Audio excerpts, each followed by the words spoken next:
212 personnes unies pour la cause. On commence cette dernière rétrospective de l'année avec ces images de la 8e édition des Foules Spinaliennes début octobre. Chaque année, ils sont de plus en plus sur la ligne de départ pour soutenir les femmes touchées par le cancer du sein. Record également battu début novembre avec les hommes, 1500 participants mobilisés pour les cancers masculins malgré une météo exécrable. Toujours dans le domaine de la santé, l'hôpital de Remiremont est une nouvelle fois pointé du doigt. Nouveau drame avec un décès mardi 3 octobre. Croyez pas qu'on aurait peut-être pu l'éviter?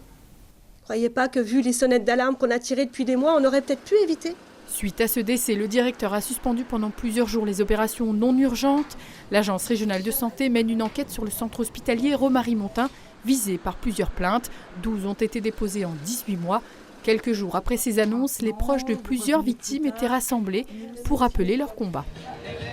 À Vittel aussi, l'hôpital était au centre des préoccupations avec cette nouvelle mobilisation devant les urgences du centre hospitalier qui ne peuvent plus, faute de moyens, ouvrir 24 heures sur 24 et 7 jours sur 7. Vittel toujours avec des mobilisations qui se sont enchaînées pour les salariés du groupe Nestlé depuis l'annonce de la suppression de 171 postes. Après plusieurs réunions de négociation, enfin un accord a été trouvé entre l'intersyndicale et la direction. La direction, hier, nous a lâché la possibilité d'ouvrir un trimestre supplémentaire sur les congés de fin de carrière, qui permettrait en tout cas d'avoir un certain nombre de salariés et arriver en départ en congé de fin de carrière et ensuite avoir des départs volontaires à hauteur de 30 et on éviterait tous les licenciements. Le mois d'octobre a vu l'élection de 2 nouveaux maires dans les Vosges. À Charmes tout d'abord, avec près de 56% des voix, Raphaël Michelet laisse sa place de premier adjoint pour celle de maire. On a encore une Charmes qui est encore un peu divisée, mais bon, en tous les cas, notre slogan c'est ensemble, aujourd'hui, pour demain. On va tout faire en tous les cas pour que les Carpiniens se retrouvent dans le travail qu'on va apporter. Scénario similaire au Val d'Ajol quelques jours plus tard, Thomas Vincent, ex-premier adjoint démissionnaire, est le nouveau maire de la commune avec plus de 60% des suffrages.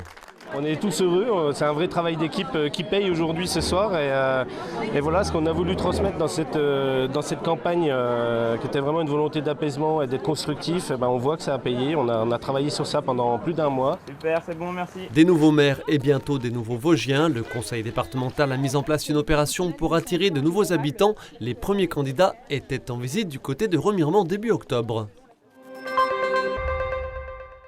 Donc, oui, c'est déjà fermé.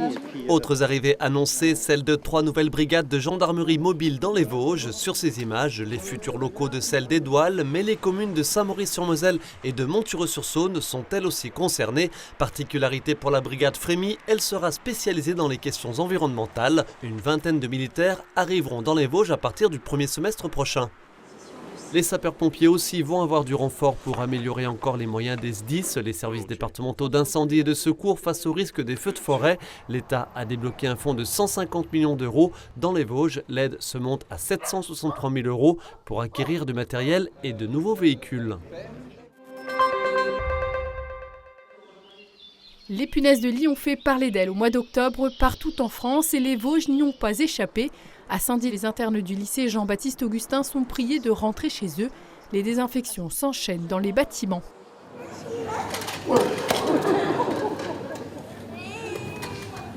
Voilà, ça tient. En plus, vous pouvez danser à la russe. Le mois d'octobre, c'est aussi les Larmes du Rire. La 40e édition du festival de théâtre burlesque spinalien a cette année encore fait le plein. Et pour lancer les festivités, c'est le clown sociologue Topic qui présentait son spectacle « L'excellence ordinaire ».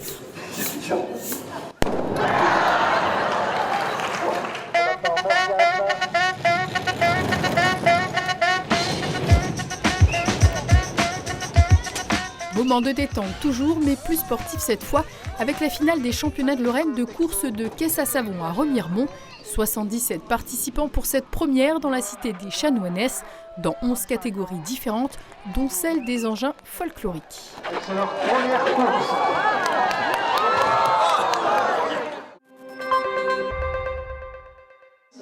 Je suis extrêmement émue.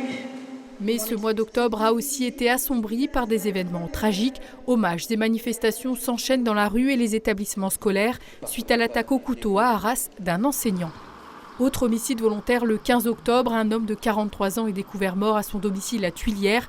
Sa compagne a été interpellée. Une enquête pour homicide volontaire sur conjoint a été ouverte. Un peu d'économie en ce mois d'octobre avec au syndicat l'entreprise Fertile qui a créé la marque Les Sans Culottes. 300 millions de godets en papier sortent chaque année de l'usine. C'est l'avenir de la fenêtre. En fait, ce qu'on veut, c'est de l'esthétique, de la couleur. En déo d'acier, après le décès de son PDG Pierre Mercier, l'entreprise homonyme, spécialisée dans la fabrication et la pose de menuiserie PVC, doit se réorganiser. Le cofondateur Thierry David a repris les rênes avec à ses côtés le fils de Pierre Mercier. Le milieu de la menuiserie, j'ai grandi dedans. Cette entreprise, maintenant, je la connais presque sur le bout des doigts et j'ai envie de dire que oui, c'est presque la suite logique et ça reste quand même un projet de vie. On ferme ce volet économique avec la scierie et raboterie Le Maire qui, après un incendie en 2020, renaît de ses cendres. Dans le village de la Petite Raon, la scierie familiale est l'une des entreprises de son secteur les plus innovantes d'Europe.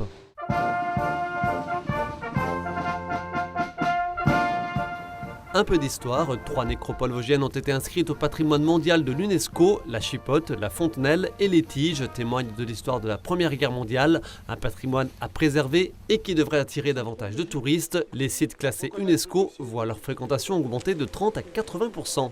L'image que j'ai, c'est le bourreau qui tape la victime.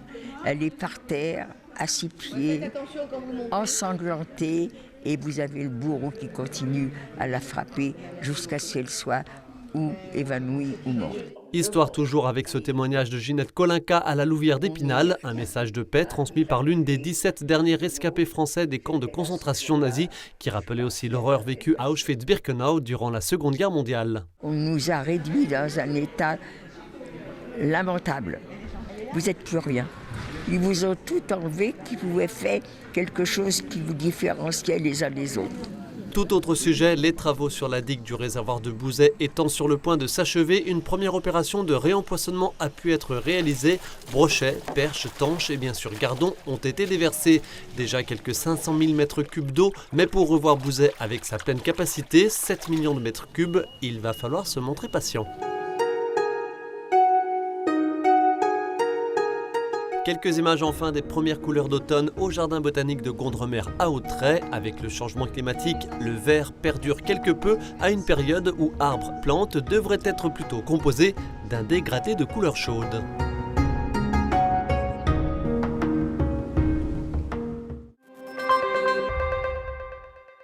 Chers amis, bonjour! Des images d'un jeu radiophonique que vous connaissez certainement pour démarrer ce mois de novembre. Créé en 1958, le jeu des 1000 € était de nouveau de passage dans le département, à Taon-les-Vosges. En 1581, Montaigne a dû quitter l'Italie pour rejoindre une ville dont il reçut le titre de maire. De quelle ville s'agit-il? Bordeaux. Bordeaux. Montaigne a été maire de Bordeaux. Bonne réponse. Novembre, c'est aussi et surtout ces images d'une route effondrée à Rue-sur-Moselle et un peu partout dans notre département de cours d'eau déchaînés et de prairies inondées. En 24 heures, près de 300 sapeurs-pompiers sont intervenus à 220 reprises pour des inondations, des crues qui rappellent celles vécues en 2004 et 2011. D'eau, il en était aussi question dans l'ouest vosgien.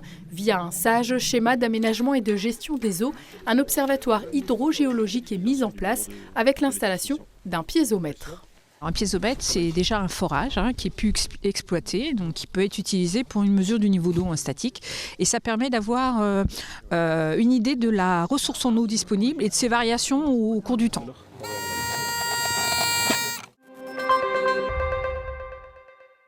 Le 6 novembre, la Cour d'appel de Nancy a rendu son arrêt dans l'affaire de harcèlement du collégien Lucas, un jeune qui assumait son homosexualité et qui s'était donné la mort chez lui début janvier. En juin, le tribunal judiciaire avait condamné 4 adolescents du même établissement de Golbet pour des faits de harcèlement, mais n'avait pas reconnu le lien de causalité avec le suicide. Un jugement annulé en appel. La maman de Lucas poursuit toutefois son combat. Elle se pourvoit en cassation. Avec son avocate, elles espèrent faire préciser les contours de l'infraction de harcèlement et donc faire évoluer la loi.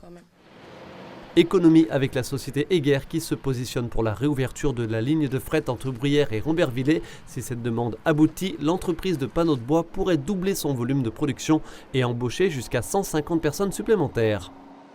Dernière entreprise française à fabriquer de la fourrure synthétique, Peltex à Sainte-Marguerite près de Saint-Dié-des-Vosges est inscrite parmi les entreprises du patrimoine vivant pour son savoir-faire d'excellence, mais fait face à l'augmentation du coût des énergies. On a investi sur une nouvelle ligne d'encollage qui nous a permis de réduire de 40% le coût de l'énergie. Mais aujourd'hui, ce n'est pas suffisant par rapport à la hausse de 4,5 que nous avons eue. Et un petit paquet surprise de viennoiserie. L'augmentation du coût des énergies, mais plus largement du coût de la vie, a des conséquences aussi sur les ménages. Le rapport annuel du Secours catholique fait état d'une pauvreté qui s'accroît partout en France. Les Restos du Cœur aussi en font le constat. Les demandes d'inscription augmentent et les dons de particuliers et des grandes surfaces diminuent. Pour la première fois, l'association est contrainte de mettre en place des restrictions. Auparavant, une personne seule avait droit à 9 repas pour la semaine. Actuellement, cette personne seule va avoir 7 repas pour la semaine. Une famille touchait par personne 6 repas dans la semaine. Un exemple, une famille de 4 personnes, 6 x 4, 24. Maintenant, au lieu de 6 repas, ça va être 4 repas par personne. Ils sont un signe, celui du début des fêtes de fin d'année. Fin novembre, les sapins qui trôneront à Saint-Dié-des-Vosges et à Épinal sont prélevés. Des Normannes choisis pour leur résistance. Sapin toujours avec à Coinches en Déodacie, ce producteur qui a coupé cette année près de 4000 Normannes dans une exploitation qui subit le changement climatique. Au mois de juin, on a eu 0 pluie et beaucoup de bises. Ça fait que ça a séché très vite le peu d'humidité qu'il y avait sur le sol. Donc les sapins n'ont pas réussi à résister. Ils étaient 24 à prendre part aux épreuves éliminatoires, 4 à disputer la finale du 7e concours international de violon de Mirecourt à la rotonde de Taon-les-Vosges. Et à 24 ans, c'est la coréenne Ja Won-hui qui remporte le prix du jury.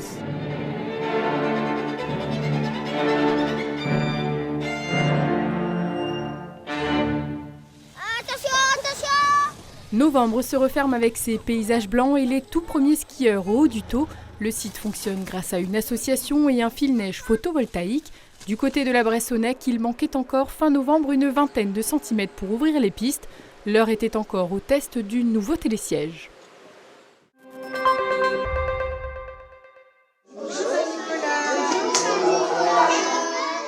Les enfants n'en ont que pour lui. Retour sur l'actu de décembre avec ces quelques images de Saint-Nicolas. Nous sommes ici à l'école maternelle Clémencet de Saint-Dié-des-Vosges, mais le saint patron des Lorrains, et on se demande toujours comment il fait, a bien évidemment visité de nombreuses autres écoles vosgiennes.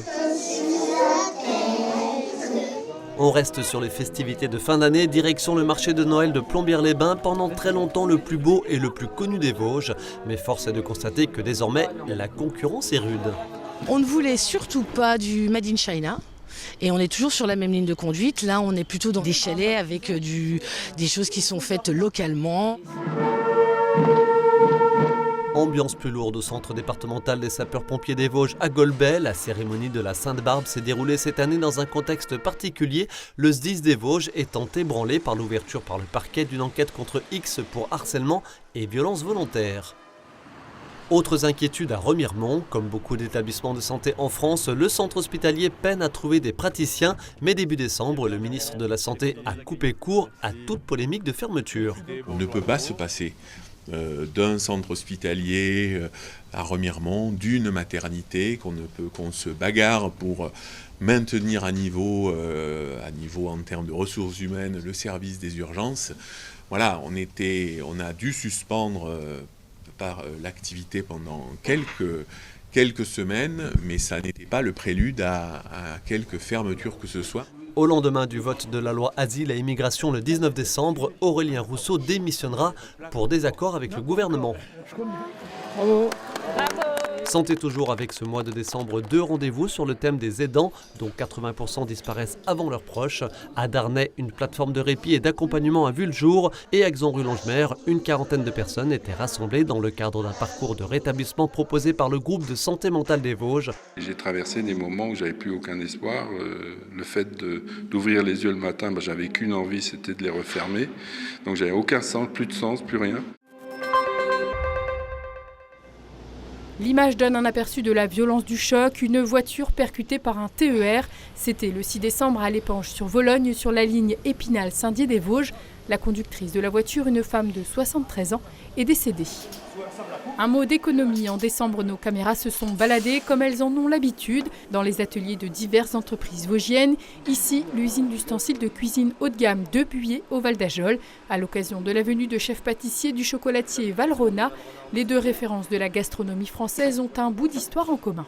Un jour, en allant visiter l'école Valrhona au Japon, on a vu un des professeurs avec une petite perceuse en train de faire des trous. On lui dit « Mais qu'est-ce que tu fais ?» Il dit « J'ai découvert qu'en faisant ça, en perçant la matière, en perforant la matière, la chaleur pénètre plus vite et l'humidité peut s'échapper, la vapeur qui est créée par la cuisson peut s'échapper par ces petits trous. Donc on a un résultat, une cuisson parfaite et un croustillant vraiment incomparable. À Rambervillers, Fil Europe conçoit et produit des conteneurs viticoles exportés partout dans le monde. Et puis c'est dans l'usine Konica Minolta d'Éloie qu'a été lancée la nouvelle agence départementale de développement économique, Vogeco, portée par la région, le département et les intercommunalités vosgiennes. Quant à l'innovation des entrepreneurs vosgiens, elle a de nouveau été valorisée à Épinal lors de la seconde édition du salon Innovation organisé par l'association de chefs d'entreprise Voginov.